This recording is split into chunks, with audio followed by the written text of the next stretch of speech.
Hello and welcome back to another episode of the TFR podcast. We are back once again to today review the 2026 Canadian Grand Prix. It's myself, CJH, and Ewan today. How you doing, Ewan? Are you all well? And did you enjoy the Canadian Grand Prix? Yeah, it's good to be here, and it was a fun weekend. We had the sprint, of course, first time in Canada, and honestly, it was a fun one. There was a lot of good racing, and it felt like the beginning of the rest of the season because we've had the start to the season, but it now feels like it's gonna properly get underway with Monaco soon coming, and it seems like the battles are really shaping up nicely. Absolutely, yeah. We had plenty of action in Montreal, as we kind of do tend to have. It's a pretty underrated circuit, I find, and we have had some classics over the year. And I would have to say the first half, in particular, of this race on Sunday was very much classic. And if it kept going that way, then it would have been right up there with some of the very best races. It was that good.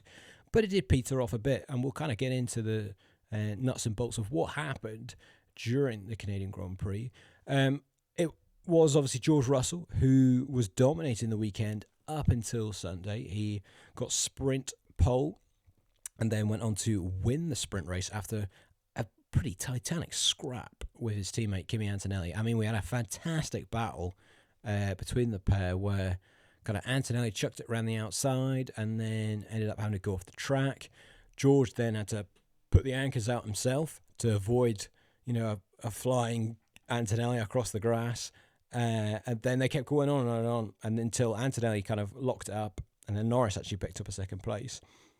But that was almost the appetizer, if you like, Ewan, in a sense, before the main course, because we got our heads up the day before, and then we had the real thing on Sunday, didn't we? Yeah, and I think that really set the battle lines between the two, and that really set the scene for Sunday, and like how that would go. But yeah, it was really intriguing on the Saturday seeing them scrap, and uh, I personally think that it should have been more of an investigation into the move at turn one. I think that was pretty naughty, and yeah, it was a good sprint race, and yeah, it really set up Sunday. And I think that racing wouldn't have been as hard if we didn't have the sprint the day before. That really yeah, set the scene and really made Antonelli see how Russell was going to race this season. Interesting, interesting. I mean, obviously Mercedes didn't go any further with it because they didn't want to penalise their own driver by kind of reporting George. It was a bit of a mixed reception to that move, particularly at turn one. I think everyone accepts that Anthony made the mistake on the second one, locking up. But on that first one, yeah, I think on Sky coverage, Kroon Chandok was slightly leaning towards George being at fault, when in your likes of Martin Brundle were a bit more on the fence of kind of explaining a little bit. Is this where maybe you and there's a little bit of, how would I say, there's not a very clear thing with these racing rules of where you got to be side by side at a certain point, or shall I say alongside the mirror and the front axle. Is this a corner where this situation it doesn't really work because it's such a fast turn one and then goes straight into another corner? Yeah, I mean, I heard Russell talking in the weekend saying that turn one isn't to be making, um, a move to be making there. So I disagree with that. I think that you can go side by side anyway. You can go for a move, and if you're alongside enough, which I believe Antonelli was, I believe he deserves space. I feel like how Russell was explaining it, I feel like it gives a bit of entitlement that he is entitled to that corner, which he wasn't really because Antonelli was alongside his wingman fully. And turn one was a place where lots of overtakes were done this weekend. So I don't think that is necessarily a viable excuse for Russell, but yeah, I think it was a tough one. I think Antonelli really lost his head there, and then yeah, of course the lockup later in the lap at turn 8 was, of course, on him. And yeah, but maybe a bit of inexperience there lost him the position to Norris. Yes, it did indeed. And it kind of enabled Norris actually to stay with Russell because before this, the two Mercs had pulled clear. But as we've seen now quite a bit with these new regulations, once cars start scrapping quite a bit, you lose a ton of time to other cars that are in clear air and on their own, if you like. That's why I do genuinely think there's a bit of a pattern forming of a lot of these races so far this season are so action-packed at the beginning, but then once someone's clear at the front and they've got their gap and they're able to just settle into a rhythm, it does settle down and we don't have the same chaos because everyone's not as close together. That's probably for another podcast, but you're right. George went on and won the sprint race, picked up max points with Lando Norris finishing second and Kimi Antonelli in third. But there was encouraging signs of, a pretty tasty battle to come Sunday. And the question was who would take pole. Once again, it was George Russell. He managed to actually recover from a bit of an iffy lap in Q3 where he was staring at a bit of a bad grid position for a while, and Antonelli looked to have this in the bag, but it was actually a very last gasp lap from Russell. And I know we spoke a little bit in the group chat on the Discord saying that we were a bit annoyed with the coverage of this because this is a bit more of a niche thing here, but like the commentators were all saying, "Oh, that's it done." Like Kimi Antonelli's on pole, and see you later, folks. Don't bother with these final 2 minutes. It's like, what was that all about? I mean, why on earth was the commentary saying that's quality done when there was still plenty of time for them to get another lap in? Yeah, the coverage over the weekend was pretty shocking at times. Like throughout that qualifying, we saw that they were able to take two laps to get their tires ready. Because it seemed like the tires really took some time to warm up to get into the optimal window. Um, so yeah, it was baffling that they just were hyping up qualifying when there was still 2 minutes to go, and there was still obviously going to be people putting in laps to the very end because they were obviously going to be fueled up because it takes them more than just one lap to get up to speed. So yeah, it was baffling, but is what it is. And yeah, Russell really pulled it out to get pole. But I was not expecting that. Antonelli looked to have quite an advantage over Russell throughout qualifying up to that point, and yeah, he really just pulled out the bag there. But yeah, it wasn't to be on Sunday. Absolutely. It was a great qualifying. That felt a bit more like back to normal quality. Like we've had this thing so far this season where qualifyings have been a little bit iffy. I can't lie, like I've not enjoyed them that much compared to previous years because you don't really feel like the drivers are absolutely going for it. And I think with the super clipping as well, it was not too bad at Canada, but it was still down the back straight before the chicane. It was pretty bad on board. But you know what? Credit where it's due. It was a good qualifying, but wasn't quite as good as the race. I mean, how about this? We had a bit of rain on the Sunday morning. It was cold temperatures. It'd been warm all weekend until this point, and it was a bit of drizzle, I would say. It wasn't too much heavy rain, and it did kind of throw a bit of chaos in the mix of like, what do we do for the start of the race? We obviously had that front row of Mercedes, second row of McLarens, third of Ferrari, and then the Red Bulls on the fourth row.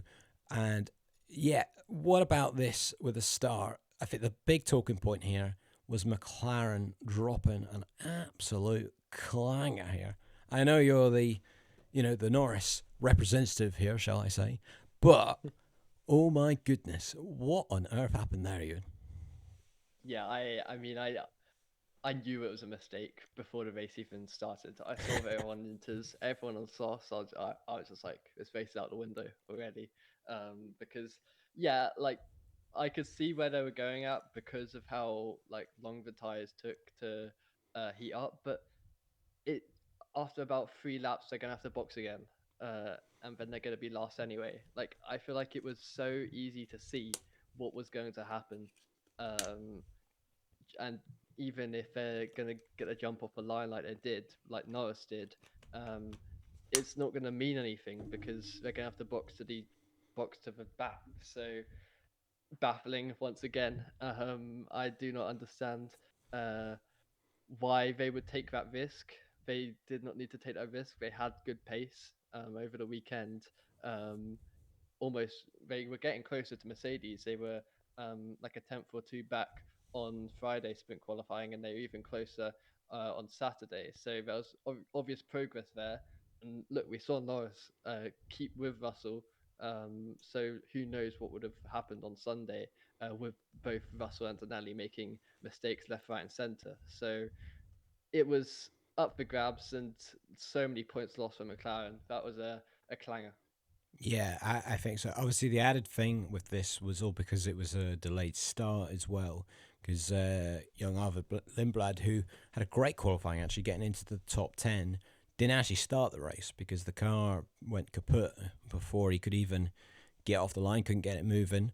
And it was, you know what, I actually forgot this happened, but it was the weirdest start ever, I thought, because all five lights came on and they were on for an absolute age. They were just like not going out. And I'm thinking, I at least shout at the TV, Antonelli's jump the start. You know, like we've seen before where they're so fast putting the lights out. It's like a split second as it's on the fifth light. I think that was that Australia, maybe I want to say, when that happened, something like that this season.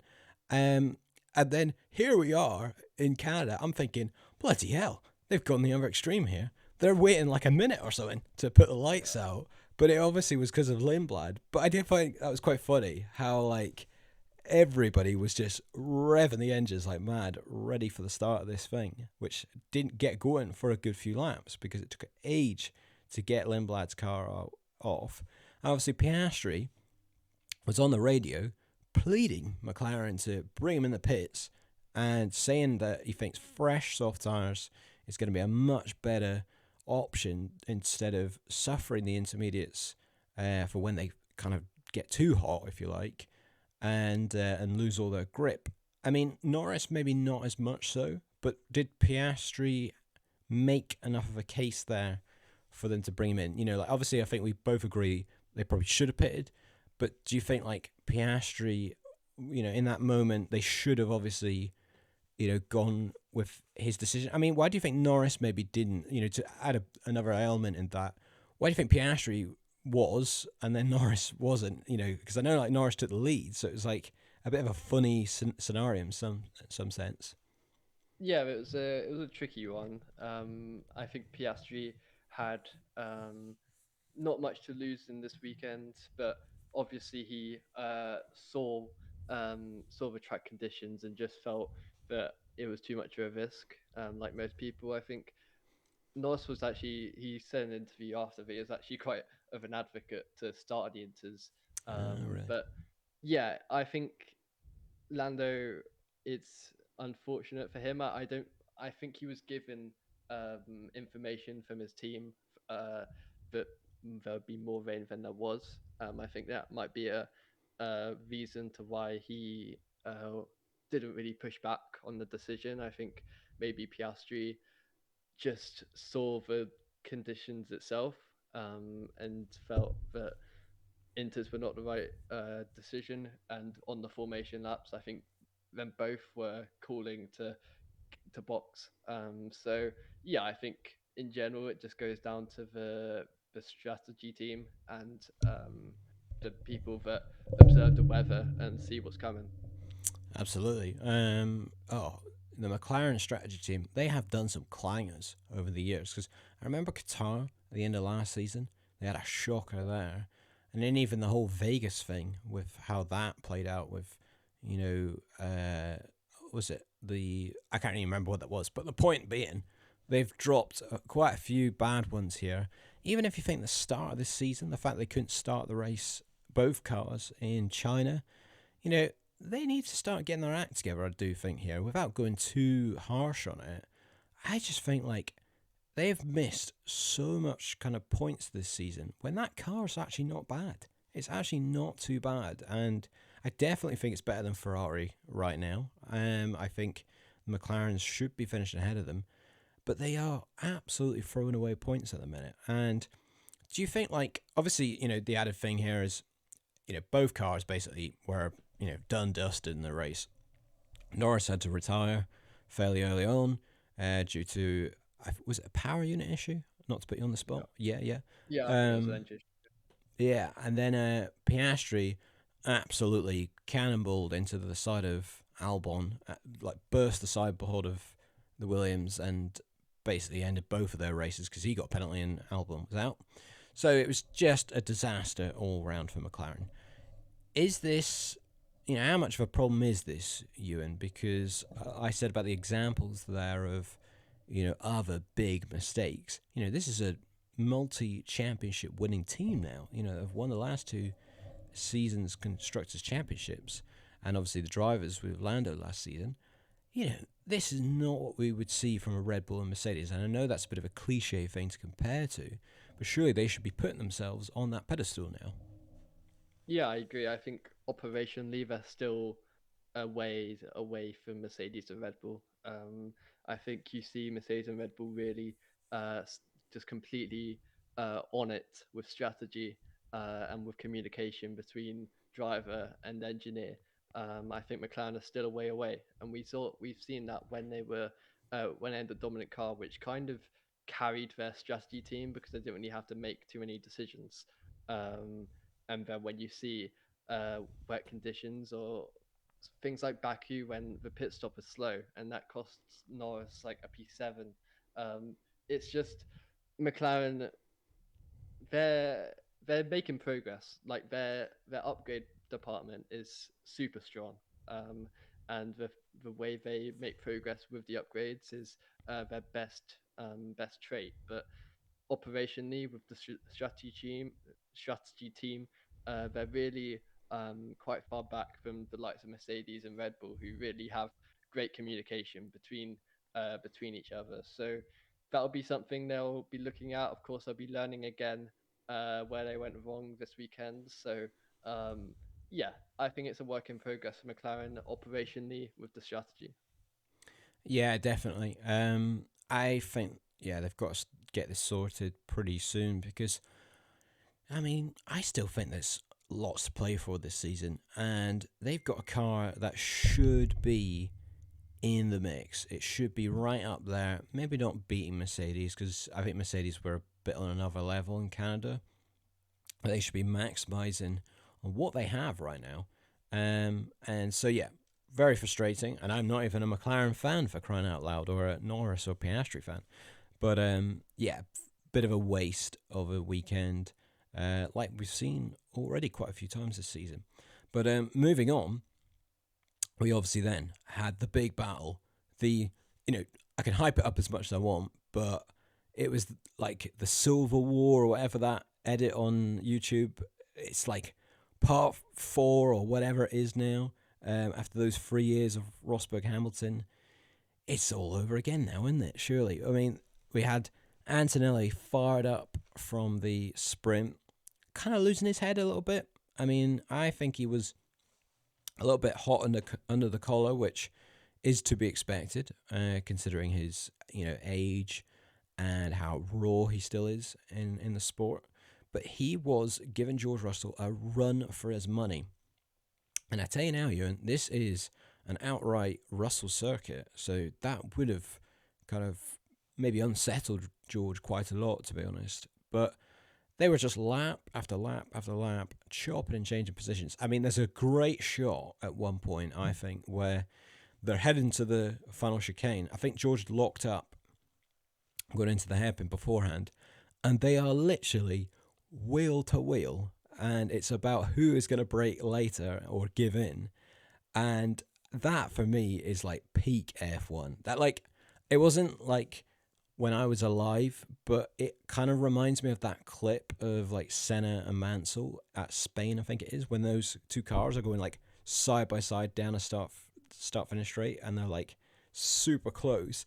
that is what we want, isn't it? I mean, that's where I think these regs have worked in terms of, particularly the same car, because we had it with the Ferraris at China. We get absolute blockbuster battles, don't we? Yeah, I really enjoyed it. It was great to see, and yeah, it felt like every time they were battling, they were properly going at it. It wasn't really like a yo-yo battle. It felt like they were battling and they were trying to get the move done, which is exactly what we want to see.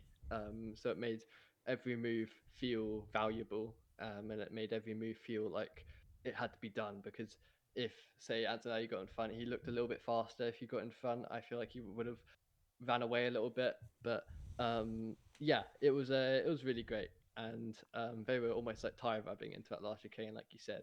Um, so yeah, it was really cool. And yeah, it was a lot of mistakes between the two. It has to be said. Just so many lockups into the hairpin, um, which really made it even closer between the two.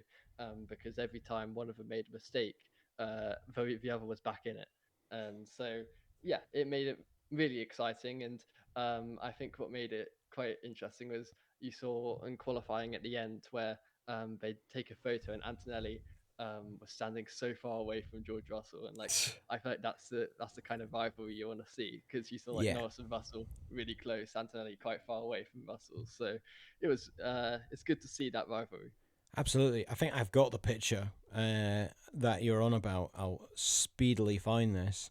But yeah, you're absolutely right. There was a little bit of well, I say a little bit. There was a heck of a lot of tension this weekend between the pair because this is, them both going for their first championship.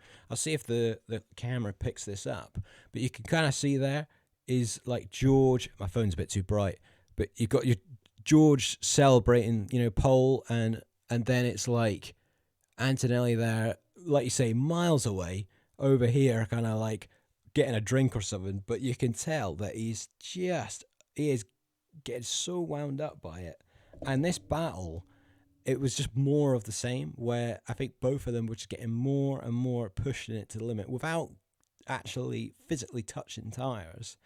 They were as close as you want it. And I mean, you can imagine the Mercedes garage where like Toto Wolff is getting like PTSD right now of like 2014 to 2016, the flashbacks. It's like that gif of like the cat or whatever it is, or the soldier, whatever it is, where he's like in Vietnam and he's got like the kind of flashbacks going. That is Toto Wolff right now because that race, it must have been all flowing back, wouldn't it? Yeah, yeah. It's great to see that rivalry. We saw Antonelli cup into the back of Russell Yeah, right at the start into the chicane, and of course, yeah. That that was would have super been close. yeah, that would have been tears at Mercedes. But yeah, they were pretty lucky to come away with no damage or no DNF when they were fighting each other, because that would have uh, built even more tension. But I think the tension is strong enough at the moment because Antonelli is pretty. I feel like he was not happy with Russell after Saturday sprint, and he channeled that energy with his hard racing into Sunday. Oh, mate, we have got some good races coming this season. I am ready. I mean, it's a shame in some sense we have Monaco next. Can you imagine if we had like Austria or like Spain or something like that? Then, if them two are looking out the front row, we've got it all over again of 2016, where they are going to hit each other off the track. And I think we've had for a few rounds where like Antonelli's been doing super good, but Russell's been that bit further back. But this was like the first time in a good few races where they've been level pegging, if you like, in terms of pace. And yeah, it was great to watch. And you're right, that bit into the chicane where Antonelli locked up, I was like, I think everyone jumped out of their seat when that happened because you could see it right in front of your eyes. I did think it was a bit odd how they were locking up so much. I didn't really see any of the others cars doing that as much, I would say. I mean, like some of them did, but the two Mercs, particularly Russell, into that hairpin, how many times? I mean, I lost count. It's like 3 or 4 times for Russell. I mean, what do you think that's all about? I know they're talking a little bit about changing the rear brake bias by a couple of percent, maybe trying to fine tune that and find a way. But is this potentially a flaw with that Mercedes, or is it, not quite as, big of an issue as that?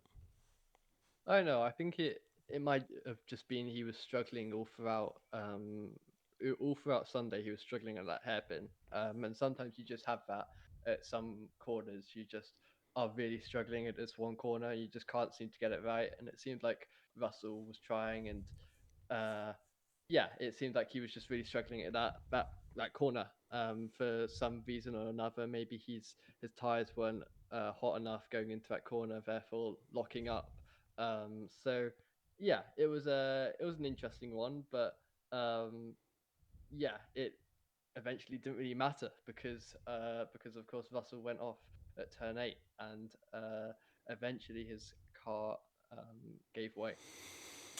It did, and I can't lie. I'm not even being biased here, being totally neutral. I was gutted about this. I just think it robbed us of a scrap that would have gone on and on and on and on.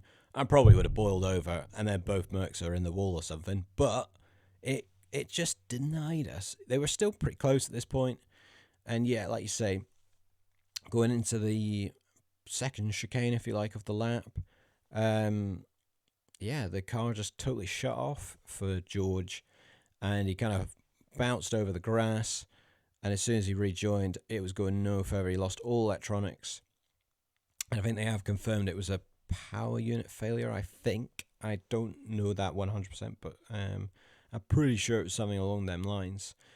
And yeah, I just thought, you know what, that killed it. It absolutely killed it. I mean, George was furious, understandably. I've seen a lot of people making memes out of this, which is slightly funny. I know like other people find it more funny, but he was visibly distraught, if you like, in the kind of little runoff bit there where the marshals are, where he was literally like head in his hands and everything. And obviously he ended up throwing the headrest out of the car.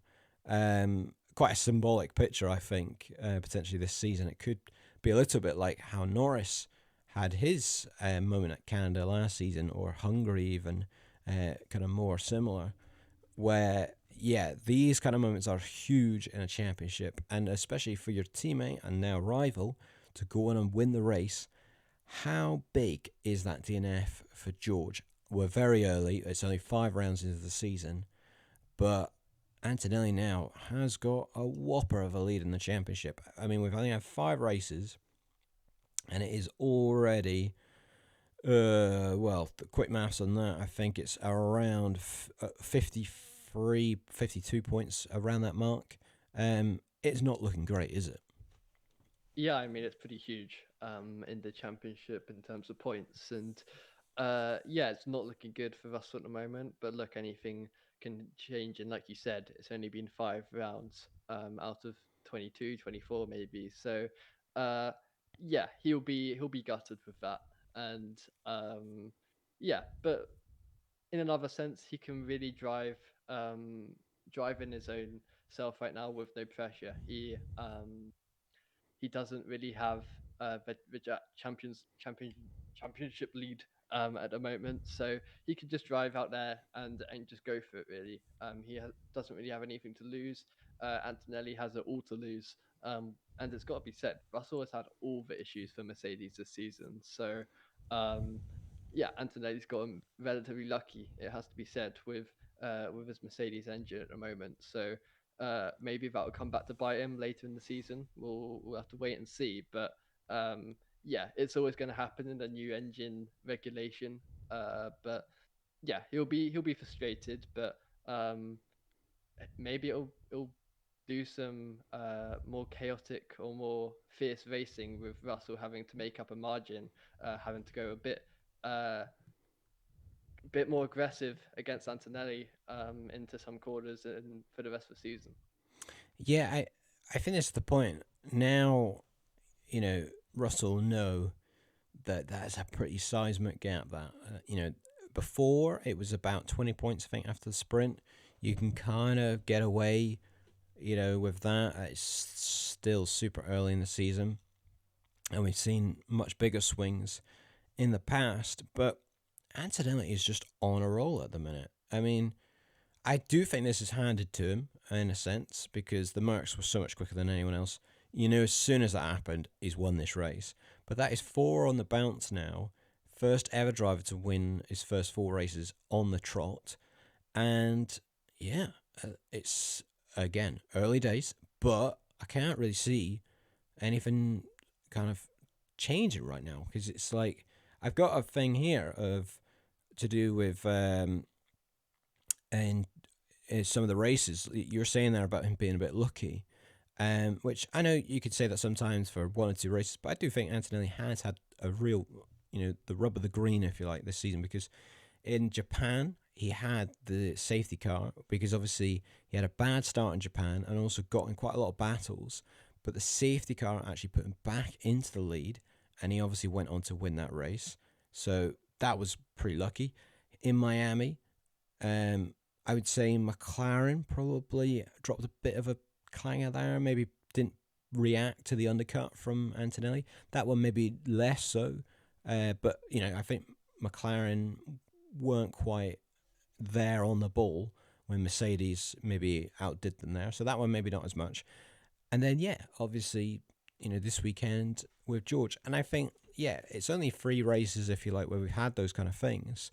But it does add up. And I mean, you probably felt like this a little bit with Norris last season, in a different way. But like, there was probably a point last season where that gap was about 50 odd points as well from Norris to Piastri after like particularly the Zandvoort DNF. And there is that feeling of like it's pretty one-sided in terms of the luck of the garage. Obviously things do swing around and most of the time they do, but there's a big if on that, if that does happen.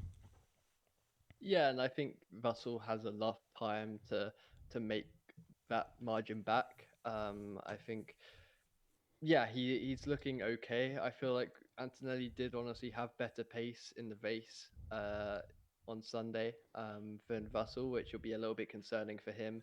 I think even more concerning if Russell wasn't able to win that race. If Antonelli beat him after Russell was sweeping the weekend up to that point, I think that would have been a bit more of um, of a challenge for Russell mentally. But he'll go away with that. He was in the leads, so he can take that, and he will go into the next few races just with maybe a positive attitude, considering how well he did this weekend up to that point.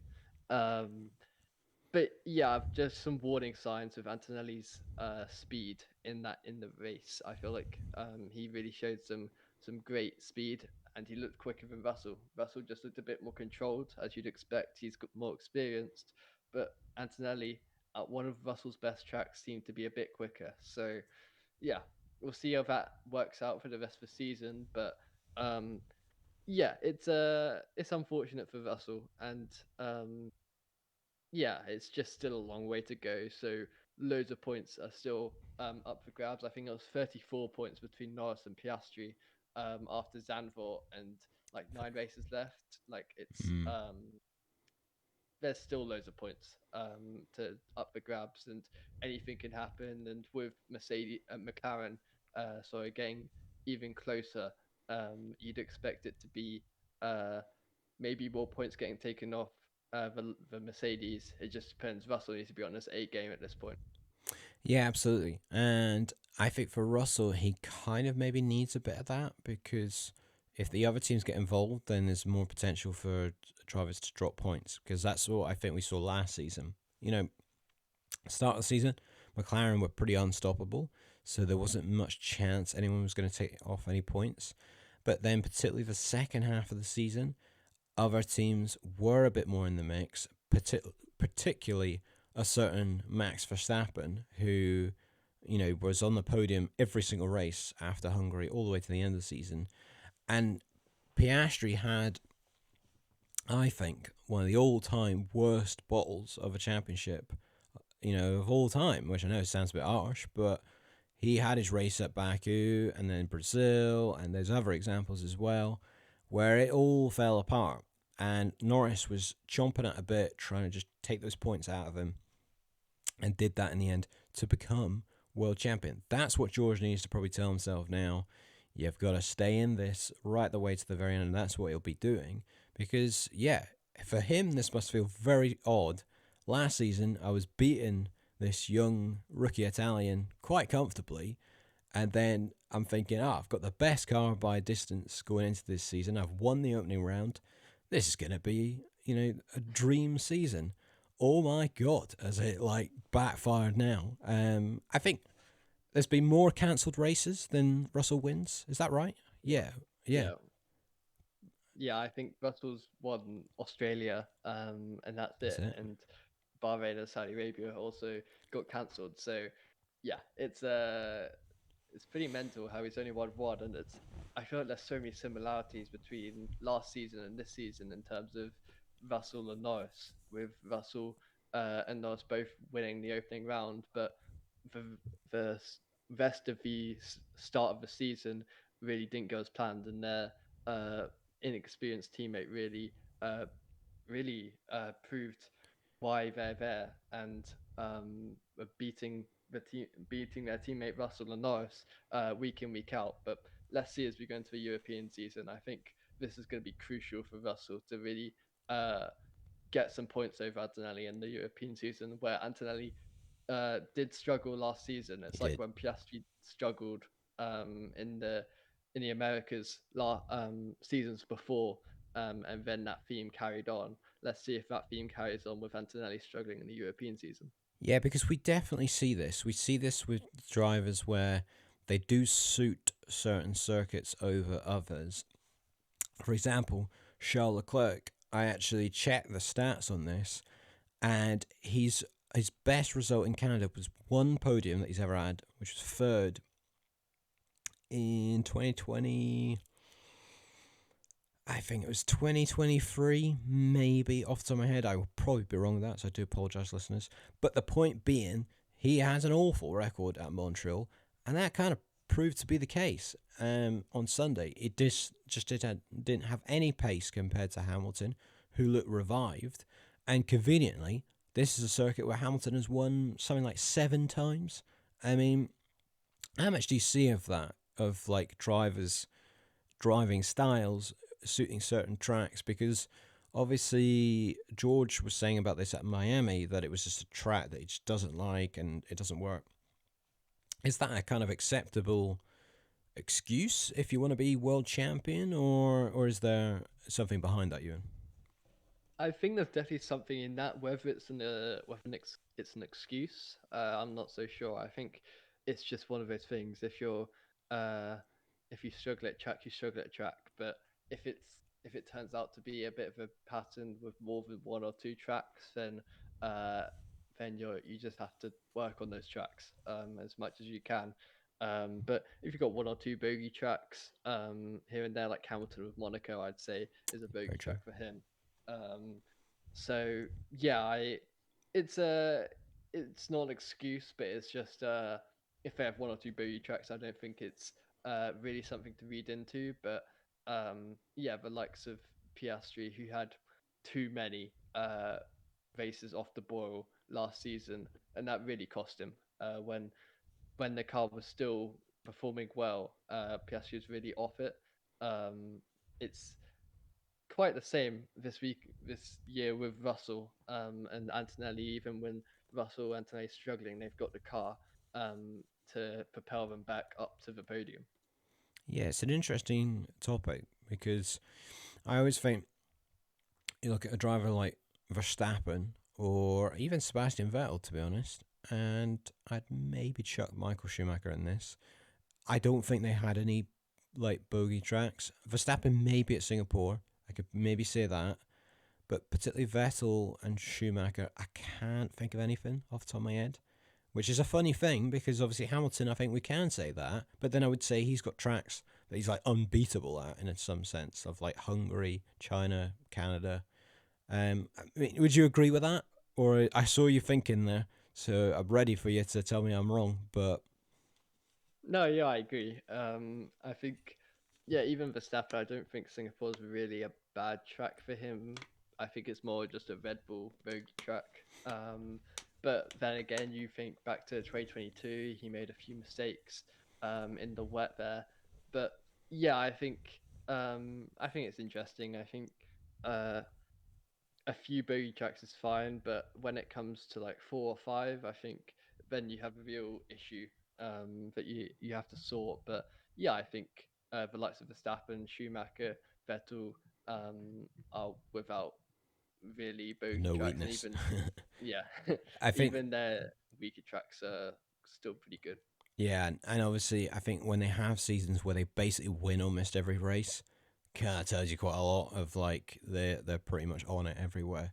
But yeah, an interesting one that, and obviously the caveat with this season is Mercedes have got a bit of a gap. The difference last season when we were talking about this similarity between the two teammates battling it out is McLaren had a lot of cars that were kind of hot on their tail. You know, like every qualifying was a close battle. Although McLaren were always coming out on top, there wasn't much margin. When this season, I think there's a much bigger gap between each car. That plays, in my eyes, into Antonelli's hands because obviously, if Mercedes won two most races, well, that's not a problem for Antonelli. You know, George got to win a hell of a lot of races if he's going to claw it back in that sense.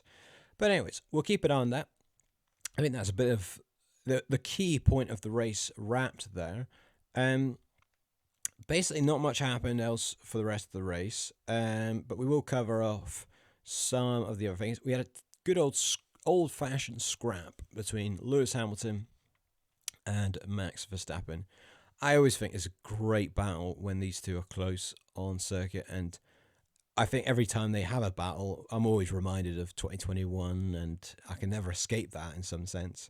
This Yeah. was a bit more, let's say, tamer. It was a bit more like the two older drivers of this front kind of field now, kind of putting on a proper show.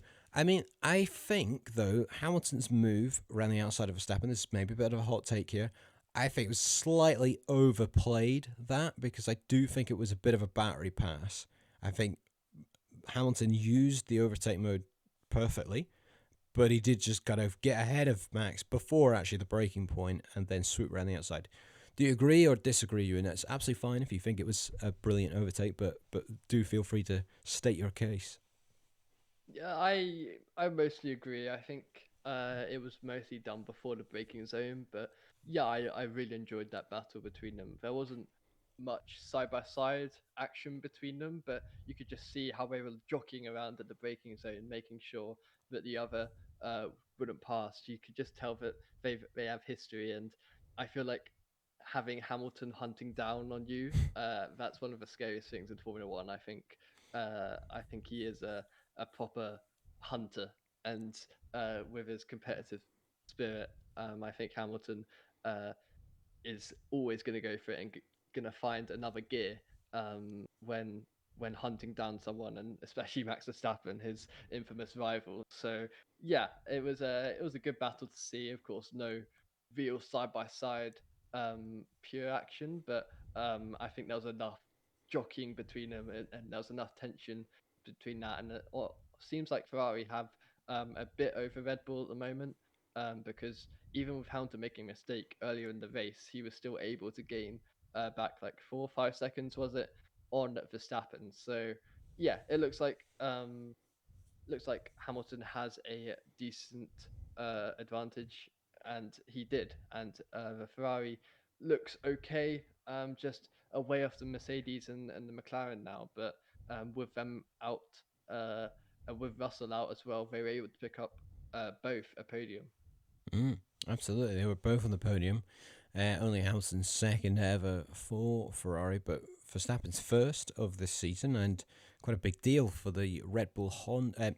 Almost said it. Red Bull Ford, sorry, Red Bull Ford car, because it was Ford's first podium with Red Bull since they've came back into F1. I think that Red Bull's definitely going in the right direction, and that was the first case of quite an interesting comparison between two different philosophies, I thought, with cars, because the Ferrari is very quick in corners. I think they've actually potentially maybe even got the best chassis on the grid. I think Mercedes are quicker in a straight line, but I think Ferrari are right up there with like the cornering speed, but then Red Bull with that enormous rear wing that is like almost like a fighter jet when that thing gets going. It's like once that rear wing opens and the slot gap is there, it's like DRS times 10 once that thing is.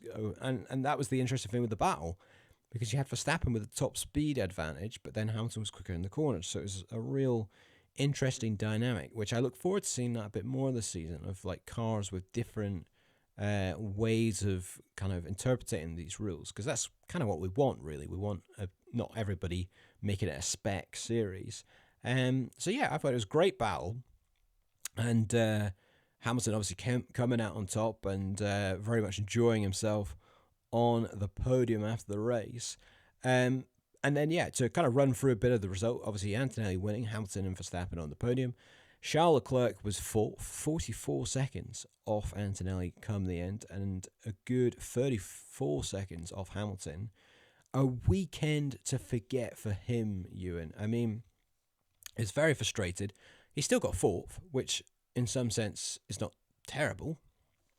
But, I mean, this was probably one of Charles's worst weekends in a while, wasn't it? Because he started to get ahead of Hamilton this season, but this was a bit of a crash back down to reality, wasn't it? Yeah, I think it was a really disappointing weekend from Leclerc. I think he just lacked a bit of pace all throughout. He admitted that he was lacking pace all throughout the weekend, and even when his engineer was speaking, he was like, "Nothing, nothing until the end of the race, please." He was not having a good time, I think, in the car this weekend. Whether that is a one-off, we'll have to wait and see. Uh, if he's if he's not quicker than Hamilton at Monaco, then something is Alarm very wrong bells. at that point. But yeah, just a weekend to forget for Leclerc, and of course spinning under VSC, I think it was. So yeah, it was a weekend to forget, but he did get past Hadjar, to be fair. So something to be proud of, and fourth place. But he was the uh, last car to be on the same lap as the leader. Yeah, Um, yeah. everyone, after Leclerc was lapped. So that shows the field spread of these new regulations. Yeah, I was literally just thinking that when I was looking at these results. Yeah, it gets to Leclerc, and then that's it. Everybody else is +1, +2 laps. And it's not a good thing, I think. I think that's where, we don't want domination like that because of a car advantage. We have to say, obviously, Anthony's been fantastic this season, but there's no two ways about it. The gap from the front runners to the midfield is enormous at the minute. Um, but yeah, I think, this is where I think there was part of this was because the weather as well. I think at the start of the race there was some big gaps that formed because people on Inter kind of ended up getting in the way of some of the midfield runners, and it was a bit of a chaotic race at points. We had a lot of DNFs. I mean, only 16 finishers because we had, what was that, 6 cars? Yeah, 6 cars all not finish the race. And so, yeah, we obviously had the top four, as we've said. Isaac Hadjar finished fifth. One of his better results considering how it was in Miami. And he was really good in qualifying, I thought. He was frustrated with himself because he actually thought he was almost in the mix for pole, which is crazy to say. But I thought Hadjar had a really good weekend, but got a penalty for his kind of very dangerous weave on Leclerc, I would say, down the back straight. So he ended up a lap down. But the driver behind him, you could argue, potentially driver of the day, dare I say it, Franco Colapinto, a driver reborn, dare I say it. Since Miami, I have no idea what has happened to Colapinto because he is outclassing Pierre Gasly, and he almost crashed at the race. There's a clip doing the rounds on social media where he exits the pit lane, and it's a bit of a tricky pit exit, particularly in those kind of conditions, and he seriously clatters the barrier, and that could have very easily been it, but recovered from that, probably lost a ton of time, and got a brilliant result. I think that's the best that Alpine can do if you're a midfield team. Yeah, he's really woken up. I think it seems this season, since Miami, he's just been right on it, and getting a personal best of sixth is it's a deserved result. I think he was looking very strong throughout the weekend, beating Gasly, of course, his teammate, who is extremely experienced and Yeah. was honestly doing extremely well. At the start of the season, I was saying how Gasly was Best. my driver of the Yeah, season. yeah.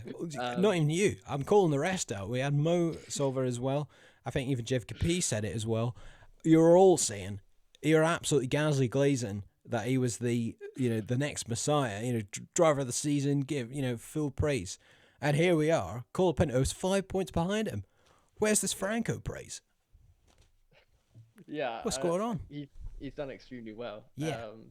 And it seems like Gasly has had um, just not the pace of Colapinto recently, and he would definitely not be my top driver of the season so far anymore. I think that's safe to say. He still got points this weekend, though. He got 8th place, double points for Alpines, showing that the Alpines pace is pretty Yeah, it's strong at good, the isn't it? moment Mm. with his Mercedes engine. So, um, yeah, it's looking okay for Alpine. Great for Colapinto, who's looking really strong, even with his trip into the grass. So yeah, looking good for Alpine in their midfield fight. Yeah, absolutely. I think Alpine have really. I mean, they're one of the stories of the season, I think, with how good they've been doing with this Mercedes engine.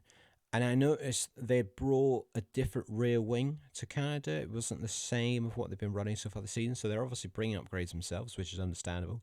And they're working because Colapinto was really strong.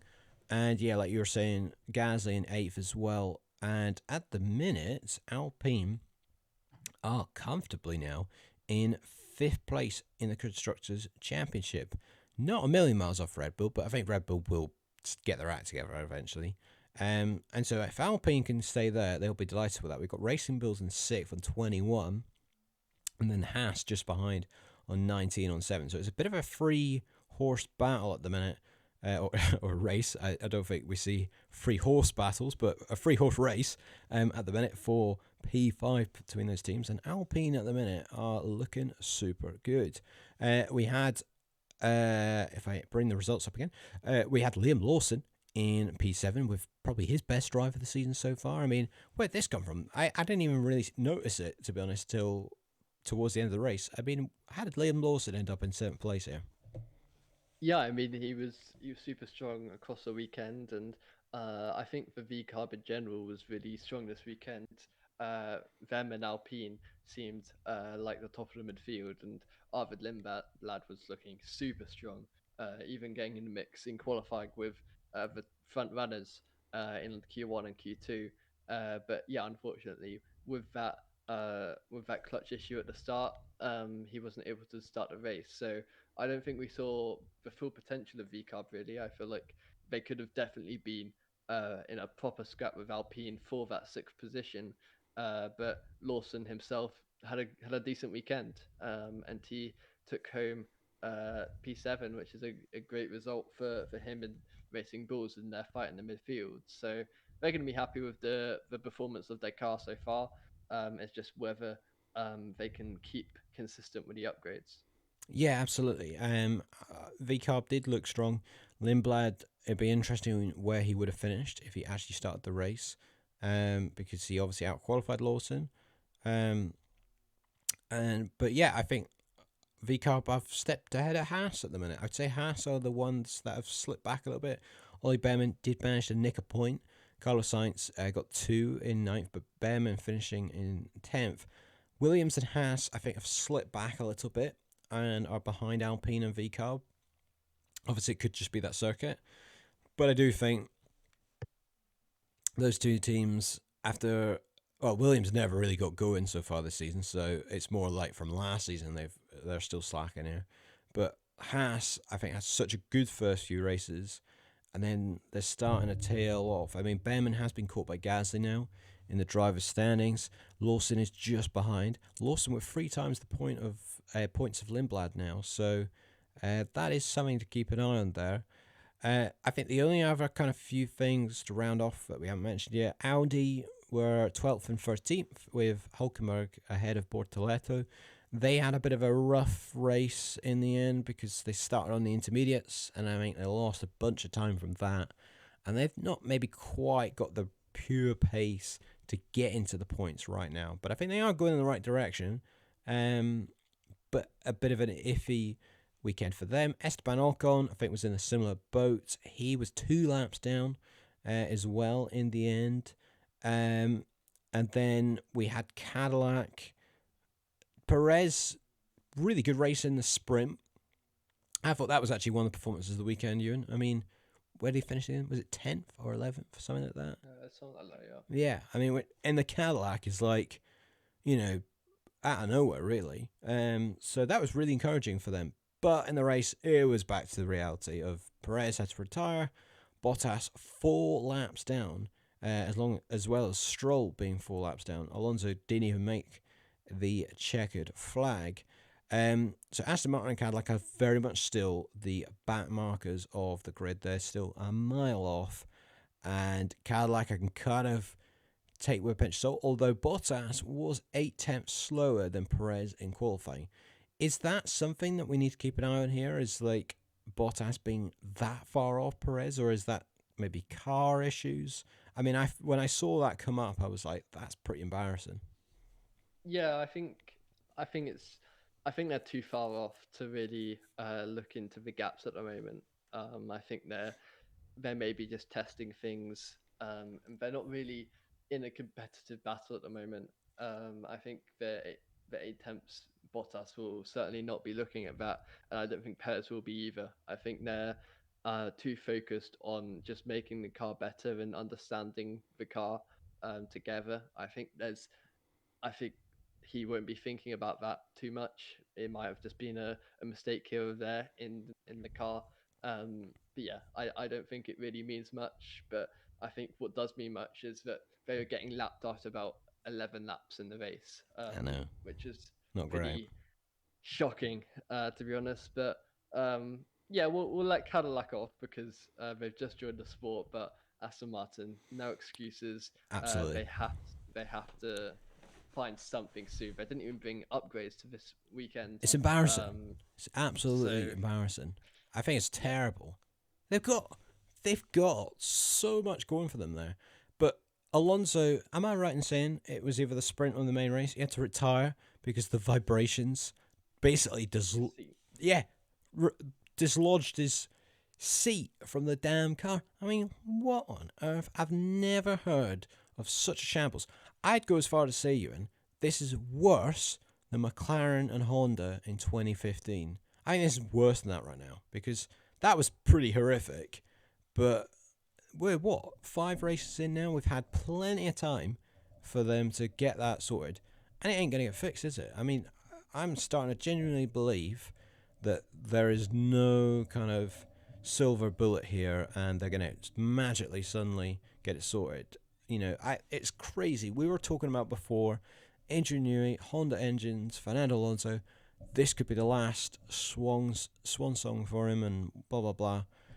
This is like going out on a whimper here. It couldn't have gone any worse, couldn't it? yeah, I think with how much money the team has and the the factory back at Silverstone is huge. They've put so much investment into those buildings, and uh, on track they're getting lapped after 15 laps.